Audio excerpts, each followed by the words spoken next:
ఒక వ్యక్తి 2021 సంవత్సరంలో 25,00,000 రూపాయలు పెట్టి ఒక ఎలక్ట్రిక్ కార్‌ని అయితే కొనుగోలు చేశారన్నమాట. 2021 తర్వాత ఒక 4 సంవత్సరాల పాటు ఆ ఎలక్ట్రిక్ కార్‌ని యూజ్ చేసిన తర్వాత ఇంకా కొత్త మోడల్స్ వస్తున్నాయి. ఇంకా బెటర్ ఇచ్చే వేరియంట్స్ వస్తున్నాయి. కొత్త ఫీచర్స్ వచ్చే కార్స్ వస్తున్నాయని చెప్పి ఈ కార్‌ని అమ్మేసి కొత్త కార్‌కి అప్‌గ్రేడ్ అవుదామని చెప్పి ఎక్కడైతే ఇతను ఎలక్ట్రిక్ కార్‌ని కొనుగోలు చేశారో అక్కడికెళ్లి మీరు ఎలక్ట్రిక్ కార్‌ని ఎక్స్‌చేంజ్ తీసుకుంటారని అడిగితే నేను ఎక్స్‌చేంజ్ తీసుకోమని చెప్పారన్నమాట. అలానే మీరేమైనా ఒక రీసేల్ వాల్యూ కడతారంటే ఎలక్ట్రిక్ కార్‌కి రీసేల్ వాల్యూ కట్టమని చెప్పారంట. సో దాంతో వేరే సెల్లర్స్ ఎవరైనా ఎలక్ట్రిక్ కార్ కొనుక్కుంటారేమో అని చెప్పి అడిగితే అసలు చాలా మంది యూజర్స్ ఎలక్ట్రిక్ కార్‌ని కొనుగోలు చేయడానికి ఇంట్రెస్ట్ అయితే చూపించలేదన్నమాట. ఇలా చాలా వారాలు వెయిట్ చేసిన తర్వాత చివరికి ఒక డీలర్ ఒప్పుకున్నాడంట.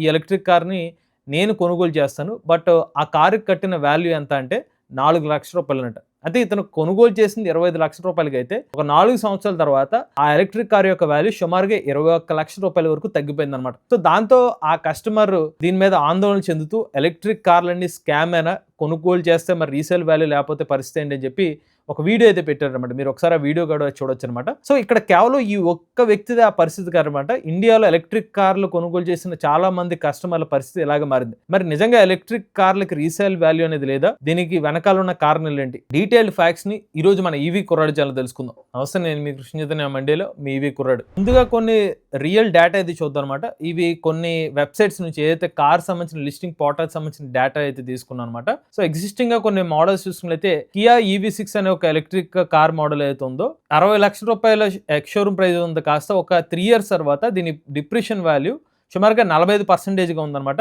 నెక్స్ట్ BYD సీల్ చూసుకున్నట్లయితే 53,00,000 విలువ గల ఎలక్ట్రిక్ కార్ డిప్రిషియేషన్ వాల్యూ సుమారుగా 20% ఉంది ఒక సంవత్సరం తర్వాత. MG కామెట్ ఇవి 2 years వాడిన తర్వాత సుమారుగా 10,00,000 అదే టాప్ అండ్ వేరియంట్ కార్ ఏదైతే ఉందో దీని రీసేల్ వాల్యూ 6,50,000 అయితే పడిపోయింది అనమాట. అంటే 36.5% తగ్గిపోయినట్టుగా చూపిస్తుంది. ఇక టాటా టియాగో EV కార్ చూస్తే 10.84 లక్షల రూపాయల ఎలక్ట్రిక్ కార్ రీసేల్ వాల్యూ 7.25 లక్షలు 1 year తర్వాత, అంటే 33% డ్రాప్ అయిందనమాట. ఇక్కడ మీరు గమనిస్తే ఒక 1 to 3 years లోపులోనే డిప్రిషియేషన్ వాల్యూ ఒక 20% నుంచి 45% వరకు ఉందన్నమాట.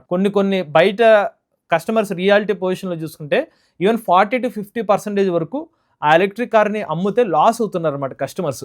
ఇక అలానే బిజినెస్ స్టాండర్డ్ అనే ఒక రిపోర్ట్ ఏం చెప్తుందంటే కనుక ఒక 3 సంవత్సరాల తర్వాత ఒక పెట్రోల్ కార్ యొక్క వాల్యూ 58% ఒరిజినల్ వాల్యూ కింద ఉంటుంది. అంటే 100% వాల్యూ ఉంటే కనుక అది 58% వరకు ఉంటుంది 3 సంవత్సరాల తర్వాత. అదే ఎలక్ట్రిక్ కార్ విషయానికి వచ్చేస్తే అది 46% మాత్రమే ఉంటుందని చెప్పి ఒక రిపోర్ట్ అయితే చెప్తుంది అనమాట. అయితే ఇది చిన్న డిఫరెన్స్ అయితే కాదనమాట. ఒక 25,00,000 విలువ గల కార్కి ప్రైస్ డిఫరెన్స్ 3,00,000 వరకు ఉంటుంది అనమాట. ఇప్పుడు ఎలక్ట్రిక్ కార్ యొక్క బ్యాటరీ విషయానికి వస్తే ఎందుకు రీసేల్ వాల్యూ ఎంత పడిపోతుందంటే దానికి మొదటి కారణం చూసుకున్నట్లయితే బ్యాటరీకి ఎంత తెలుస్తుంది అనమాట. ఇవాళ మనకి బ్యాటరీ కాస్టే ఒక ఎలక్ట్రిక్ కార్లో సుమారుగా 30 నుంచి 40% ఆ బ్యాటరీ కాస్టే ఉంటుంది. ఇక్కడ బ్యాటరీ పోతే గనక సుమారుగా ఎలక్ట్రిక్ కార్ సంబంధించిన ఒక 50% 60% వాల్యూ ఈ బ్యాటరీ వల్ల తగ్గిపోతుంది అనమాట. ఒకవేళ ఐసీ వెహికల్స్లో మీకు ఇంజిన్ లాంటి ఏమైనా ఇబ్బందులు వస్తే దాన్ని చిన్న రిపేర్స్ చేస్తూ మళ్ళీ ఆ పర్టికులర్ కార్ని యూజ్ చేసుకోవచ్చు. బట్ ఈవీలో అలా కాదనమాట. ఇక్కడ మేజర్ హెల్త్ అంతా కూడా బ్యాటరీ మీద డిపెండ్ అయి ఉంటుంది. జస్ట్ ఇంకొక ఎగ్జాంపుల్ చెప్తాను. ఒక Tata Tiago EV battery pack ఉందనుకుందాం. ఆ రీప్లేస్మెంట్ కాస్ట్ సుమారుగా 4 నుంచి 5 లక్షల రూపాయలు ఉంటే ఆ వెహికల్ కరెంట్ వాల్యూకి ఈక్వల్ అయిపోతుంది అనమాట. అంటే ఇంత భారీ మొత్తంలో, అంటే ఒక ఐసీ వెహికల్తో పోల్చుకుంటే ఎలక్ట్రిక్ కార్ సంబంధించిన బ్యాటరీ కాస్ట్ ఇంత ఎక్కువ ఉండడం వల్ల కస్టమర్స్ కొంచెం తక్కువ ఇంట్రెస్ట్ చూపిస్తున్నారు అనమాట. ఇక రెండో కారణం ఏంటంటే బ్యాటరీ హెల్త్ చెకింగ్ స్టాండర్డ్స్ అనేవి ఇండియాలో అంత ఎక్కువగా కనిపించట్లేదు అనమాట. జస్ట్ ఇమాజిన్ చేసుకోండి, ఇవాళ ఒక ఎలక్ట్రిక్ కార్ సంబంధించిన బ్యాటరీ ప్యాక్ ఎంత హెల్త్ ఉంది అని తెలియజెప్పే మెకానిక్ షాప్స్ ఎన్ని ఉన్నాయి. ఇవాళ మనకి ఒక పెట్రోల్ కారు ఉందనుకోండి, దాని ఇంజిన్ సరిగ్గా ఉందా లేదో చెప్పడానికి ఒక మెకానిక్ దగ్గరికి వెళ్తే కొంత టైం చూస్తున్న వెంటనే ఆ కార్ని అబ్జర్వ్ చేసి ఇంజిన్ అబ్జర్వ్ చేసి అంతా చెప్పేస్తారు. ఈ పర్టికులర్ ఇంజిన్ బాగానే ఉంది, దీనికి రీసేల్ వాల్యూ ఎంత వస్తుందని చెప్తారు. బట్ ఒక ఎలక్ట్రిక్ కార్ సంబంధించి ఏదైనా ఒక షోరూమ్ తీసుకెళ్లి దీన్ని రీసేల్ వాల్యూ కట్టమంటే ముందు దాన్ని చెక్ చేసిన బ్యాటరీ ప్యాక్. బట్ ఆ బ్యాటరీ ప్యాక్ ని చెక్ చేసే ఎక్విప్మెంటే చాలా దగ్గర దొరకట్లేదు అనమాట. చాలా చోట్ల ఆ పర్టికులర్ కంపెనీ దగ్గర మాత్రమే దానికి సంబంధించిన ఎక్విప్మెంట్ అయితే ఉంటుంది. ఇలా ఒక స్టాండర్డైజేషన్ లేదంటే దానికి సంబంధించిన చెక్ చేసే ఇన్స్ట్రుమెంట్స్ కూడా అందుబాటులో లేకపోవడం ఒక ఇబ్బందిగా మారింది. ఈవీ బ్యాటరీ అంటే మ్యానుఫ్యాక్చరర్ యొక్క ఓన్ సాఫ్ట్వేర్ అవసరం అవుతుంది, ఆథరైజ్ సర్వీస్ అవసరం, అలానే ట్రైన్డ్ టెక్నీషియన్స్ కూడా అవసరం. కానీ ఇవన్నీ కూడా ఒక యూజ్డ్ కార్ బయర్కి అవసరం లేదు. బట్ అది ప్రజెంట్ కొన్ని కాంప్లెక్సిటీస్ ఉండడం వల్ల కూడా మనకి రీసేల్ వాల్యూ అనేది తగ్గిపోతుంది అనమాట. జస్ట్ ఇమాజిన్ చేసుకోండి, ఒక పెట్రోల్ కార్ సంబంధించిన రీసేల్ వాల్యూ తెలుసుకోవాలనుకుంటే జస్ట్ ఒక మెకానిక్ వచ్చి ఒక 30 మినిట్స్లో చెప్పేస్తాడు దీని వాల్యూ ఎంత, ఈ పరిస్థితి అని చెప్పి. బట్ ఈ బ్యాటరీ ప్యాక్ సంబంధించిన హెల్త్ గురించి చెప్పాలంటే రోజులు, వారాలు, నెలల టైం కూడా పట్టినా ఆశ్చర్యపోవాల్సిన అవసరం లేదు. అలానే బిజినెస్ స్టాండర్డ్ రిపోర్ట్ ప్రకారం చూసుకున్నట్లయితే ఇండియాలో ఈ రోజు వరకు కూడా ఒక standardize EV battery valuation method అనేది లేదు. సో ఈ స్టాండర్డైజేషన్ లేకపోవడం వల్ల సెల్లర్, బయ్యర్ మరియు ఇన్సూరర్ అందరూ కూడా ఇబ్బంది పెడుతున్నారు. ఎప్పుడైతే ఇబ్బంది పడతారో సరైన వాల్యూ అనేది రాదు, తక్కువ ధరకి ఎలక్ట్రిక్ కార్ని అమ్ముకోవాల్సిన పరిస్థితి అనేది చెప్తున్నారన్నమాట. అలానే ఎలక్ట్రిక్ కార్ సంబంధించిన రీసేల్ వాల్యూ తగ్గడానికి మరికొన్ని కారణాలు కూడా కనిపిస్తున్నాయి అనమాట. ఒకప్పుడు మనం ఎలక్ట్రిక్ కార్ మోడల్స్తో పోల్చుకునేది ఇప్పుడు వస్తున్న మోడల్స్లో కొత్త ఫీచర్స్ అయితే వస్తున్నాయి. ఉదాహరణకి ఒక పర్సన్ 2021 సంవత్సరంలో ఒక ఎలక్ట్రిక్ కార్ని కొనుగోలు చేశారు. ఒక 250 నుంచి 300 కిలోమీటర్ రేంజ్ వచ్చే కార్ అనుకుందాం.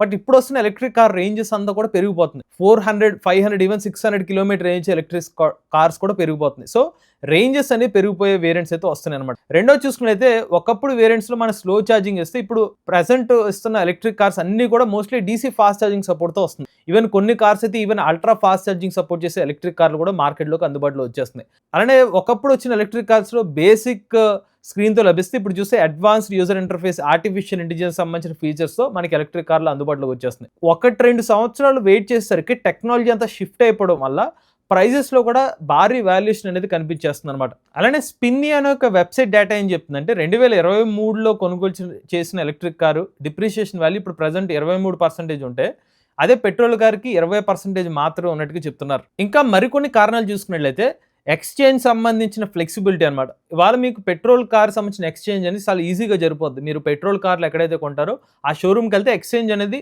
చాలా ఫాస్ట్గా జరుగుతుంది. బట్ ఎలక్ట్రిక్ కార్లో ఈ రోజుకి కూడా ఎక్స్చేంజ్ అనేది చాలా కంపెనీస్ తీసుకోవట్లేదు. అంటే మీరు ఒక షోరూంలో ఎలక్ట్రిక్ కార్ని కొనుగోలు చేసి మళ్ళీ అదే కార్లో ఎక్స్చేంజ్ తీసుకుందాం అంటే ఆ షోరూమ్ వాళ్ళు తీసుకోలేని పరిస్థితి అనమాట. అంటే ఇక్కడ లో సెకండరీ మార్కెట్ డిమాండ్ అనేది ఏర్పడుతుంది. అలానే డీలర్ అన్సర్టినిటీ లేకపోతే వాల్యుయేషన్లో కొంచెం లోపాలైతే కనిపిస్తుంది అనమాట. అలానే రీసేల్ ఎకోసిస్టమ్ కూడా కొంచెం స్పెషలైజేషన్ అనేది కొంచెం తక్కువగా కనిపిస్తుంది. వీటితో పాటుగా ఇంకొక మేజర్ ఛాలెంజ్ ఏంటంటే government income tax IT rules ప్రకారంగా ఎలక్ట్రిక్ వెహికల్కి 1 ఇయర్కి డిప్రిసియేషన్ వాల్యూ 40% వరకు చూపించుకోవచ్చు అని చెప్తుంది. బట్ పెట్రోల్ మరియు డీజిల్ వెహికల్కి ఒక సంవత్సరానికి 15% వరకు మాత్రమే చూపించుకోవచ్చు అని చెప్పింది. అంటే ఇక్కడ గమనించాల్సింది అంటే గవర్నమెంట్ ఒక పాజిటివ్ విషయంతో చెప్పింది. అంటే మీరు ట్యాక్స్ ప్రకారంగా చూస్తే వెహికల్ డిప్రిసియేషన్ ఎక్కువైందని చూపించుకోవడానికి ఈ వీక్ ఒక పాజిటివ్గానే చూపించింది. బట్ మార్కెట్లో ఎలా చూపిస్తున్నారు, 1 ఇయర్ అయిపోయింది కాబట్టి 40% డిప్రిసియేషన్ అయిపోయిందని చెప్పి నెగిటివ్గా వెళ్తుంది అనమాట. గవర్నమెంట్ ఇచ్చింది మీరు ట్యాక్స్ పరంగా తక్కువ చూపించుకోవడానికి పాజిటివ్ చేస్తే దాన్ని డిప్రిసియేషన్ ప్రకారంగా చూపించి చాలా ఎక్కువగా డిప్రిసియేషన్ అయిపోయిందని చెప్పి ప్రజెంట్ ఉన్న మార్కెట్లో చూపిస్తున్నారు. అది కొంచెం నెగిటివ్గా వెళ్తుంది అనమాట. ఇప్పుడు తర్వాత ప్రశ్న ఏంటంటే ఎలక్ట్రిక్ కార్లు కొనుక్కుంటే ఇబ్బంది పడతామా, నిజంగా ఈవీ వెహికల్స్ ఒక స్కామ్ కింద మారిపోతుందని చెప్పి కొంతమంది కస్టమర్లో ఉన్న ఒక డౌట్ అనమాట. బట్ దీనికి ఆన్సర్ ఏంటంటే అసలు అటువంటి ఇబ్బందులు అయితే లేదనమాట. ఎలక్ట్రిక్ కార్లు ఏదైతే మీరు తీసుకుంటారో దాన్ని మీరు పెట్రోల్ కార్తో కంపేర్ చేయడం ఆపేసి దాన్ని వేరే విధంగా ఆలోచిస్తే కనుక మీకు ఇందులో ఉన్న పాజిటివ్స్ అయితే కనిపిస్తాయి. సో సాధారణంగా మీరు పెట్రోల్ వెహికల్ తీసుకుంటే కనుక పర్ కిలోమీటర్కి సుమారుగా ఒక 10 రూపాయల వరకు మీకు ఖర్చు అవుతూ ఉంటుందన్నమాట. అదే మీరు ఈవీ వెహికల్ చూసుకున్నట్లయితే 1 కిలోమీటర్కి కేవలం ₹1.50 మాత్రం మీకు ఖర్చు అవుతుంది అనమాట. సో మీకు పెట్రోల్ మంత్లీకి 12,000 రూపాయలు ఖర్చు అవుతే ఎలక్ట్రిక్ వెహికల్కి కేవలం ₹2,500 మాత్రమే ఖర్చు అవుతుంది. ఒకవేళ ఇది మీరు ఇంటి వద్దనే ఛార్జ్ చేస్తే ఇంకా తక్కువగా మీకు ఖర్చు అవుతుంది అనమాట. ఒక సంవత్సరానికి మీరు పెట్రోల్ కార్తో కంపేర్ చేస్తే ఎలక్ట్రిక్ కార్ యూజ్ చేయడం వల్ల ఎలక్ట్రిక్ కార్ మీద ₹1,44,000 వరకు సేవ్ చేసుకుంటారు కంపేర్ విత్ పెట్రోల్ కార్తో కంపేర్ చేసుకుంటే కనుక. ఒకవేళ ఇదే సేవింగ్స్ ఒక 4 నుంచి 5 సంవత్సరాల పాటు మెయింటైన్ చేస్తే మీ సేవింగ్స్ ₹4,00,000 నుంచి ₹5,00,000 వరకు ఉంటుంది. దీంతో పాటుగా మీకు ఎలక్ట్రిక్ వాహనాలు చూసుకున్నట్లయితే మీకు ఇంజిన్ ఆయిల్ లాంటిది చేంజ్ చేయాల్సిన అవసరం లేదు. అలానే మీరు పదే ఎక్కువ సర్వీసింగ్ లాంటివి కూడా చేయించుకోవాల్సిన అవసరం లేదు. సో మెయింటెనెన్స్ కాస్ట్లు కూడా చాలా తక్కువ ఉంటాయి కాబట్టి అలా చూసుకున్నా కూడా మీకు ఎలక్ట్రిక్ కార్లో కొన్ని బెనిఫిట్స్ అనేవి కనిపిస్తున్నాయి అనమాట. ఇక్కడ ఎలక్ట్రిక్ కార్ కస్టమర్లు చాలా ముఖ్యమైన విషయాన్ని ఎక్కడ వదిలేస్తున్నారంటే ఆల్రెడీ ఒక 4 to 5 years యూజ్ చేస్తే అప్పటికే మీరు మీ వెహికల్ మీద ఒక 4 to 5 lakhs రూపీస్ అనేది సేవ్ చేసుకోగలుగుతున్నారు. ఎంతకాలం మీరు ఎలక్ట్రిక్ వెహికల్ని మీరు యూజ్ చేస్తే అంత ఎక్కువ సేవింగ్స్ అనేది మీకు మిగులుతూ వస్తుంది అనమాట. మీరు ఎలక్ట్రిక్ కార్ని కొనుగోలు చేసి వెంటనే అమ్మేశారనుకోండి మీరు లాస్లోకి వెళ్ళే అవకాశం ఉంటుంది. అదే మీరు ఒక 4 to 5 years అలా వాడి మీరు పెట్రోల్ వెహికల్తో కంపేర్ చేసుకున్నట్లయితే ఎక్కువ సేవింగ్స్ చేసుకుని అప్పుడు మీరు అమ్మారనుకోండి మీకు లాస్ రేషియో అనేది ఆల్మోస్ట్ తగ్గిపోయి మీరు ఇంకా పెట్రోల్ వెహికల్తో కంపేర్ చేస్తే ప్రాఫిట్లోకి వెళ్తారనమాట. సో ఒకవేళ మీరు ఎలక్ట్రిక్ వెహికల్ తీసుకోవాలనుకుంటే మీరు ఇంటి దగ్గర ఎక్కువగా మీ ప్రైమరీ ఎలక్ట్రిక్ వెహికల్ యూజ్ చేస్తాను, ఒక 8 ఇయర్స్ పాటు యూజ్ చేస్తాను, రోజుకి నేను 60 కిలోమీటర్ల పైగా ఎక్కువ యూజ్ చేస్తాను, అలానే మెట్రో సిటీలో ప్రైమరీ వెహికల్ కింద యూజ్ చేస్తాను, అలానే నాకు ఇంటి వద్దనే హోమ్ ఛార్జర్ కూడా యాక్సెసిబుల్ అయ్యిందంటే గనక మీకు ఎక్కువగా ఎలక్ట్రిక్ కార్ మీద ఎక్కువ సేవింగ్స్ అనేది లభిస్తాయి. ఒకవేళ మీరు ప్రతి 2 సంవత్సరాలకు 3 సంవత్సరాలకు ఒక కారు మారుస్తాను, అలానే ఈవీని కేవలం ఒక సెకండరీ వెహికల్ కింద యూజ్ చేస్తాను, అలానే రీసేల్ వాల్యూ మీద ఎక్కువ ఫోకస్ చేస్తాను, నాకు ఇంటి వద్దనే ఫిక్స్డ్ హోమ్ ఛార్జర్ లేదు, ఖచ్చితంగా ఛార్జింగ్ స్టేషన్ వద్దకు వెళ్ళి ఛార్జింగ్ పెట్టుకోవాలనుకుంటే మీరు కొంచెం మీ ప్రొఫైల్ కొంచెం హై రిస్క్‌లో ఉంటుందన్నమాట. ఎలక్ట్రిక్ కార్ తీసుకొని ప్రాఫిట్స్‌లోకి వెళ్ళాలంటే గనక. అయితే మరి భవిష్యత్తు ఎలా ఉండబోతుంది? ఇది పర్మనెంట్‌గా ఇలాంటి ప్రాబ్లమ్ అనేది ఉంటుందా? దీనికి ఏమైనా సొల్యూషన్ ఉంటుందంటే గనక, సో దీనికి సొల్యూషన్ అనేది ఆల్రెడీ చాలా కంపెనీస్ అయితే అడుగులు వేస్తున్నాయన్నమాట. ఉదాహరణకి టాటా మోటార్స్ వంటి కంపెనీ వాళ్ళు స్పిన్నీ వంటి ప్లాట్‌ఫామ్ మీద కలిసి ఈవీ కోసం స్పెసిఫిక్‌గా కొన్ని వర్క్స్ అయితే చేస్తున్నారన్నమాట. ఈవీ సంబంధించిన ఎకోసిస్టమ్‌ని, సెకండరీ వెహికల్స్‌ని సెల్ చేయడం కోసం అన్నమాట. దాంతో పాటుగా స్పిన్నీ, కార్24 వంటి ప్లాట్‌ఫామ్స్ ఎలక్ట్రిక్ వెహికల్ ముఖ్యంగా సెకండ్ హ్యాండ్ ఎలక్ట్రిక్ కార్స్‌ని కొనుగోలు చేయడం కోసం ప్రత్యేకమైన ప్లాట్‌ఫామ్‌ని కూడా బిల్డ్ చేస్తున్నారన్నమాట. అలానే standardized battery state of health, అంటే మీరు ఏదైనా ఒక ఎలక్ట్రిక్ కార్‌ని కొనుగోలు చేసే ముందు సెకండ్ హ్యాండ్‌లో దాని స్టేట్ ఆఫ్ హెల్త్ కూడా ముఖ్యం. దాంతో పాటు దాని సర్వీస్ రికార్డ్స్‌ని కూడా చెక్ చేస్తారు. వీళ్ళు ఫ్రీక్వెంట్‌గా సర్వీస్ చేయించుకుంటున్నారా లేదా అని చెప్పి. అలాంటి సర్వీస్ రికార్డ్స్ చెక్ చేయడం, దానికి సంబంధించిన డేటాని మెయింటైన్ చేయడం, ఇలాంటి స్టాండర్డైజేషన్ కూడా తీసుకొచ్చే అవకాశం అయితే ఉంది. అంటే ఈవీ కంపెనీస్ అనే కాకుండా రీసేల్ చేసే కంపెనీస్ ఏదైతే ఉన్నాయో, ఆన్‌లైన్ మార్కెట్స్ ఏదైతే ఉన్నాయో, వాళ్ళు కూడా ఈవీ సంబంధించిన ఎలక్ట్రిక్ కార్స్ మీద ప్రత్యేక దృష్టి అయితే పెట్టడం జరిగిందనమాట. మనకి ఆల్రెడీ మార్కెట్ అనేది పెరుగుతూ వస్తుంది. ఎలక్ట్రిక్ కార్ సంబంధించిన సేల్స్ కూడా పెరుగుతూ వస్తుంది కాబట్టి ఆటోమేటిక్‌గా 2026 కానివ్వండి, 2027 కంపేర్ చేసుకుంటే ఎవ్రీ ఇయర్ కూడా ఈ రీసేల్ వాల్యూ మార్కెట్ ఇంకా బెటర్‌గా మారుతుందనమాట. ఇంకొక పాజిటివ్ సైడ్ కూడా మీకు చెప్పాలండి. ఇవాళ ఎంజీ మోటార్స్ కానివ్వండి, టాటా మోటార్స్ కానివ్వండి, బీవైడీ కానివ్వండి, విన్ఫాస్ట్ వంటి కంపెనీస్ తమ దగ్గర ఎవరైతే ఎలక్ట్రిక్ కార్ కొనుగోలు చేస్తున్నారో వాళ్ళకి బైబ్యాక్ అష్యూరెన్స్ ప్లాన్ కూడా ఇస్తున్నారు. సో అంటే కస్టమర్స్‌కి ఒక కాన్ఫిడెన్స్, ఒక 3 సంవత్సరాల తర్వాత ఆ ఎలక్ట్రిక్ కార్ కాకుండా ఇంకో కొత్త ఏదో వచ్చింది దానికి అప్‌గ్రేడ్ చేసుకుందాం అనుకున్నారనుకోండి, ఎంజీ మోటార్స్ వంటి కంపెనీ వాళ్ళు 3 సంవత్సరాల తర్వాత మీరు కారు కొన్న వాల్యూ మీద 60% బైబ్యాక్ అష్యూరెన్స్ ఇస్తున్నారు. ఇక టాటా మోటార్స్ కంపెనీ వాళ్ళు మాక్సిమం 60% ఇస్తున్నారు. BYD India depends on the dealer promotion packages బట్టి 75% వరకు మీకు బైబ్యాక్ అష్యూరెన్స్ ఇస్తున్నారు. విన్ఫాస్ట్ కంపెనీ వాళ్ళు కూడా 75% వరకు మీకు బైబ్యాక్ అష్యూరెన్స్ ఇస్తున్నారు. ఇవి కూడా డిపెండ్స్ ఆన్ ది మోడల్స్ అనమాట. ఎంజీ మోటార్స్ వాళ్ళైతే కామెట్, విన్సర్, జెడ్ఎస్ ఈవీ మీద అయితే ఈ బైబ్యాక్ అష్యూరెన్స్ ఇస్తున్నారు. Tata Motors punch EV, Nexon EV కొన్ని సెలెక్టెడ్ వేరియంట్స్ మీద. బీవైడీ అయితే BYD auto 3, BYD e.max 7, VinFast అయితే విన్ఫాస్ట్ ఎంపీవీ 7 రీసెంట్‌గా వచ్చిన ఎలక్ట్రిక్ కార్, అప్కమింగ్ వీఎఫ్ 7 ఈ కార్స్ మీద ఈ ప్రత్యేకమైన బైబ్యాక్ అష్యూరెన్స్ ఆప్షన్స్ అయితే ఇస్తున్నారన్నమాట. బట్ దీనికి కొన్ని లిమిట్స్ అయితే ఉంటాయి. 3 ఇయర్స్‌కి ఒక రకమైన బైబ్యాక్ అష్యూరెన్స్ ఉంటే, 4 ఇయర్స్‌కి ఒక రకమైన వాల్యూ, 5 ఇయర్స్‌కి ఒక వాల్యూ, అలానే ఇయర్స్ లేదా కిలోమీటర్స్ దాన్ని బట్టి వీళ్ళకి వాల్యుయేషన్ అయితే కడతారనమాట. కాకపోతే కంపెనీస్ కొన్ని స్ట్రిక్ట్ రూల్స్ కూడా ఉన్నాయి. ఉదాహరణకి ఎంజీ మోటార్స్ వాళ్ళు ఎక్స్ షోరూమ్ ప్రైస్ మీద వెహికల్ తీసుకుంటే ఈ బైబ్యాక్ అష్యూరెన్స్ వస్తే, టాటా మోటార్స్ కంపెనీ వాళ్ళు బ్యాస్ ద్వారా ఎలక్ట్రిక్ కార్ కొనుగోలు చేస్తే మీకు ఈ పర్టికులర్ బైబ్యాక్ అష్యూరెన్స్ వస్తాయని చెప్తారు. కొన్ని టర్మ్స్ అండ్ కండిషన్స్ డిఫరెంట్‌గా ఉంటాయి. బట్ మీకు కనుక స్పెసిఫిక్ బైబ్యాక్ అష్యూరెన్స్ కావాలంటే మీరు కొంత అమౌంట్ మళ్ళీ ప్రీమియం చెల్లించాల్సిన అవసరం అయితే ఉంటుంది. లైక్ ఒక 35,000, 40,000, 50,000 depends on the variant. Dealer చెప్పిన ఆ పర్టికులర్ అమౌంట్ అనేది మీరు పే చేస్తే కనుక మీకు బైబ్యాక్ అష్యూరెన్స్ కూడా ఇస్తారు. మీకు స్టార్టింగ్ ఎగ్జాంపుల్ తీసుకుంటే ఒక కార్ కస్టమర్ 25 లక్షల రూపాయలకి ఎలక్ట్రిక్ కార్ కొనుగోలు చేసి ఒక 4 సంవత్సరాల తర్వాత ఆ కార్‌ని రిటర్న్ ఇచ్చేస్తే అతను కేవలం 4 లక్షల రూపాయలే వస్తదని చెప్పారు. ఒకవేళ అదే కండిషన్‌ని జేఎస్ మోటార్స్‌కి ఎగ్జాంపుల్‌గా తీసుకుంటే, జేఎస్‌డబ్ల్యూ ఎంజీ మోటార్‌లో ఒక 25 లాక్ రూపీస్ ఎలక్ట్రిక్ కార్ తీసుకున్నారు. 4 సంవత్సరాల తర్వాత 50% బైబ్యాక్ అష్యూరెన్స్ ఇస్తున్నారు. అంటే 25 లక్షల రూపాయల ఎలక్ట్రిక్ కార్ కాస్త 12,50,000 వస్తుంది. సో అలాగా మీరు అలాంటి ఒక సేఫ్టీ బైబ్యాక్ అష్యూరెన్స్ ప్లాన్స్ ఇచ్చే కంపెనీస్ కూడా ఉన్నాయన్నమాట. సో అలా పాజిటివ్ సైన్ కూడా ప్రెజెంట్ మన మార్కెట్‌లో అయితే కనిపిస్తుంది. ఇక చివరిగా మీరు ఒక ఎలక్ట్రిక్ కార్ కొనే ముందు మీరు ఈ విషయాలను అయితే ఖచ్చితంగా అయితే ఆలోచించండి. ముఖ్యంగా మీరు బెటర్ రీసేల్ వాల్యూ కావాలనుకుంటే మీరు డైలీ డిస్టెన్స్ ఎంత ట్రావెల్ చేస్తారు? కనీసం ఒక 60-70 కిలోమీటర్స్ లేదా 100 కిలోమీటర్స్ వరకు ట్రావెల్ చేస్తారా? అలానే మీ ఓనర్‌షిప్ డ్యూరేషన్ ఎంత ఉంటుంది? మీరు ఎక్కువ కాలం ఆ ఎలక్ట్రిక్ కార్‌ని యూజ్ చేస్తారా? లేకపోతే తరచుగా కార్స్‌ని చేంజ్ చేస్తూ ఉంటారా? అలానే సర్వీస్ నెట్వర్క్ యొక్క డెప్త్ గురించి ఖచ్చితంగా తెలుసుకోండి. మీకు ఎక్కువగా సర్వీస్ సెంటర్లు అందుబాటులో కానివ్వండి, లేకపోతే వైడ్ ఏరియాస్‌లో వాళ్ళ యొక్క డీలర్‌షిప్ నెట్వర్క్ అందుబాటులో ఉన్న కంపెనీస్ లాంటివి ఉండే ఇంకా బెటర్ ఆప్షన్ కింద మారుతుంది. అలానే బ్యాటరీ వారంటీ సంబంధించిన క్యాప్స్, లైక్ వాళ్ళు ఎన్ని ఇయర్స్ పాటు వారంటీ ఇస్తున్నారో ఆ పాయింట్స్ కూడా మీరు చెక్ చేసుకోవాలి. అలానే అప్‌గ్రేడ్ ఫ్రీక్వెన్సీ ఎంత?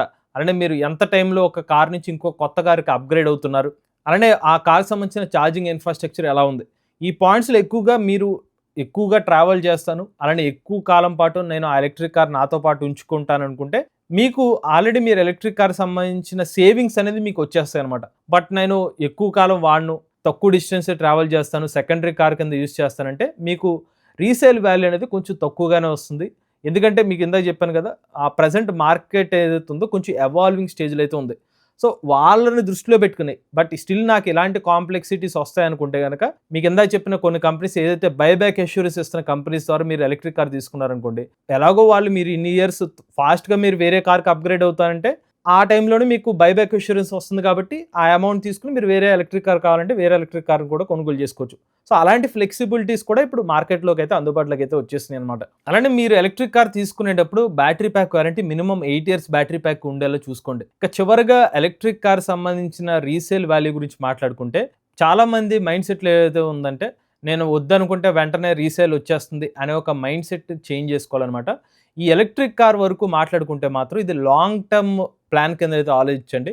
ఎలక్ట్రిక్ కార్స్ మీరు లాంగ్ టర్మ్‌లో యూజ్ చేస్తే వాటి యొక్క సేవింగ్స్ అనేది పెరుగుతాయన్నమాట.